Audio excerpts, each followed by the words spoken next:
Hello guys, welcome back to our channel. Night మొత్తం water మీద boat లో travel చేస్తే ఎలా ఉంటది, తినడానికి ఎంత బాగుంటే స్టే చేస్తే ఎలా ఉంటది, అది ఎక్స్పీరియన్స్ చేయడానికి వెళ్తున్నాము. ఇప్పుడు చూడడానికి ఎంత బాగున్నాయి, ఇంకా ట్రావెల్ చేస్తే ఇంకెలా అనిపిస్తుంది అని చాలా ఎగ్జైట్ గా ఉంది. అసలు బోట్ హౌస్ లో వన్ డే స్టే చేయడానికి మాకు ఎంత ఖర్చు అయింది, అసలు ఫుడ్ ఎలా ఉంది, ఇవన్నీ అయితే మీకు చెప్తాను. వచ్చేసి కేరళలో అలిపి అనమాట. కొచ్చి నుంచి అలిపికి అయితే వెళ్తున్నాము.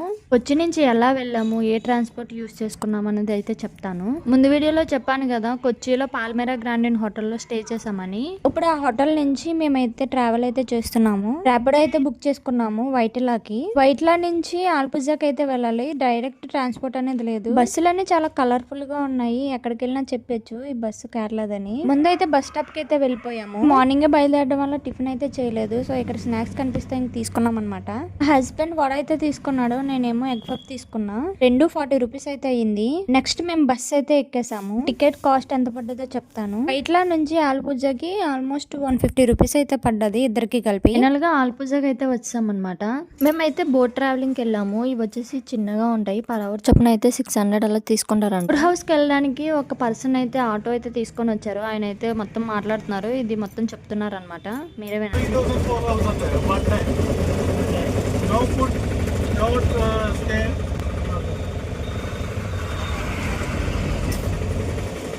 ఇవన్నీ నార్మల్ బోట్స్ అంట, అందులో ఫుడ్ గంట ప్రొవైడ్ చేయరని అయితే చెప్పారు. అది కూడా డే లోనే ఉంటదంట. ఈయన బోట్ హౌస్ కి అయితే తీసుకొని వెళ్తున్నారు. చార్జ్ వచ్చేసి 100 రూపీస్. అసలు అంత దూరం నుంచి ట్రావెల్ చేసిన 150 రూపీస్ అయింది ఇద్దరికి. అదే ఆటో 1 కిలోమీటర్ తీసుకెళ్లారు అంతే, అది కూడా 100 రూపీస్ అయితే తీసుకున్నారు. నార్మల్ బోట్స్ కూడా చాలా ఉన్నాయి, పర్ అవర్ చొప్పున అయితే తీసుకొని వెళ్తారంట.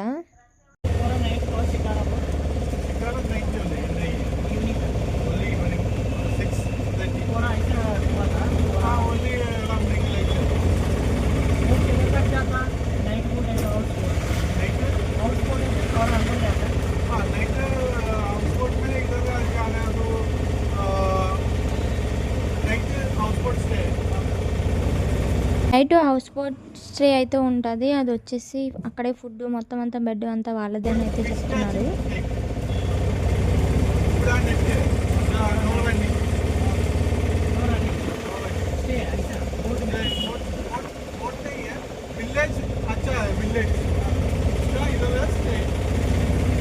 ఇవన్నీ నార్మల్ బోట్స్ అనమాట, అంటే ఫుడ్ గంట ప్రొవైడ్ చేయరు, ఓన్లీ డేలోనే తిరుగుతాయంట.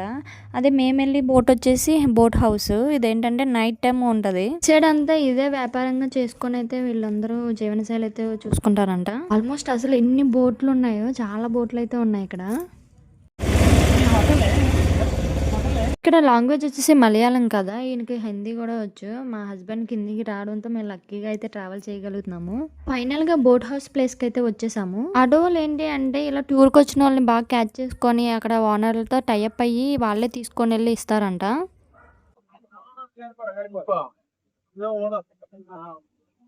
ఇప్పుడు వెళ్ళారు కదా, ఆయనే ఓనర్ అంట. ఆయన ఏంటంటే ఆల్మోస్ట్ చాలా బోట్లు ఉన్నాయంట ఆయనకి. ప్లేస్ కూడా చాలా నీట్ గా ఉంది. వీళ్ళు ఏంటంటే చిన్న సైడ్ కాలువలో అయితే పెట్టుకొని అక్కడే చేపలను కన్నా పెంచుకుంటున్నారు. భలే అనిపించింది నాకైతే. మీకైతే తన నెక్స్ట్ వీడియోలో అయితే చూపిస్తాను. ఆటో పక్కన ఆపేసి ఈయనైతే తీసుకొని వెళ్తున్నారు అనమాట ఓనర్ తో మాట్లాడించడానికి.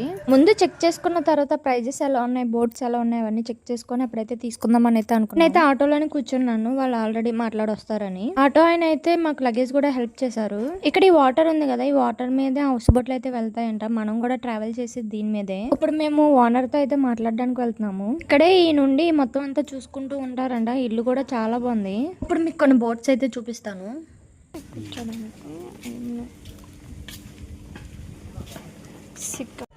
ఇది హాల్, అది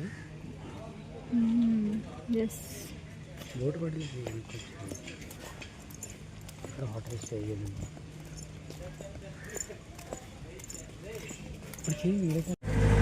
ఎక్స్ప్లోరింగ్ కేరళ.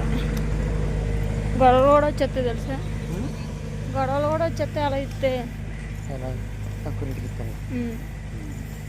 ఎందుకంటే వీళ్ళంతా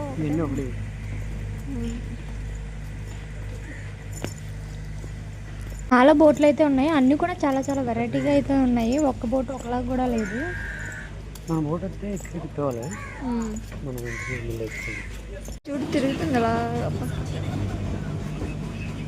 బోట్లు చూస్తుంటేనే ఎంత బాగా అనిపిస్తుంది. నాకైతే చాలా ఎగ్జైట్ గా ఉంది, ఎలా ఉంటది ఏంటి ట్రావెలింగ్ అని. నాకు చేప పిల్లల్ని చూపిస్తానని చెప్పాను కదా, ఇవే అవి. ఇల్లు దగ్గర ఇక్కడనే మేము చూసామండి ఇల్లు ముందు చేపలు పెంచుకుంటున్నారు పొరదారులో. అది పొరదే. బురద కాదు, దానిపైన ఏదో పౌడర్. అయ్యో ఎందుకు వచ్చిన రెండు మంది చేపలు వేసుకొచ్చాయి. అయ్యో ఇగో కలర్ఫుల్ కూడా పెట్టిస్తున్నారు. తీసుకున్న బోట్ రావడానికి ఈవినింగ్ ఎలా అవుతుంది అంటే ఇంకా టైం అయితే ఉంది. ఇంకా టైం ఉంది కదా అని లంచ్ చేయడానికి వెళ్తున్నాము బయటికి. ఇక్కడ ఎక్కడ దగ్గరలో రెస్టారెంట్లు లేవు. అలా కొంచెం దూరం నడుచుకుంటా వెళ్ళగా ఆటో అయితే ఎక్కాము. చుట్టుపక్కలంతా నెతికాము, బట్ రెస్టారెంట్ అయితే ఎక్కడా కనిపించలేదు. ఇంకా మెయిన్ సెంటర్ లోకి అయితే వెళ్ళాలని అయితే చెప్పారు. ఆటో అతన్ని అడిగితే నాకైతే ఒక తెలిసిన రెస్టారెంట్ ఉంది, అదైతే బాగుంటది, అక్కడ ఫుడ్ కూడా వచ్చేసి అని చెప్పారు. ఇక్కడ తీసుకెళ్ళి దింపేస్తాను, ఒక 50 రూపీస్ అయితే ఛార్జ్ చేశారనమాట ఆయన.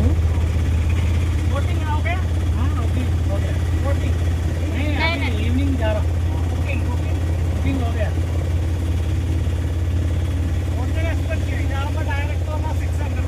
हाँ. Two member 1 hour 600 rupees. 600. Hotel है ज़्यादा पैसा. होटल ज़्यादा है. ఫైనల్ గా రెస్టారెంట్ దగ్గరికి అయితే వచ్చేసాము. 9:30. పైన అయితే ఉందన్నమాట ఈ రెస్టారెంట్. ప్లేస్ కూడా చాలా నీట్ గా